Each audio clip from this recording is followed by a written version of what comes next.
Minilan mo ako ng relo. Pero wala ka naman oras sa akin. Ang hindi pwede, maging kayo. Ingat niyo ako. Morning daw. Walang gusto morning nga. Hala! Alam mo na kasing red flag, pinili mo pa eh. Kasi miss ko na yung baby ko.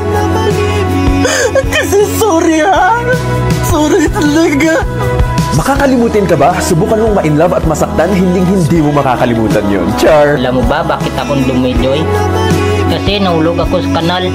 Pero mas masakit. Nahulog ako sa'yo kahit di mo ako mahal. Nanlalamig ka sa akin. Hindi mo na ako mahal tulad ng dati.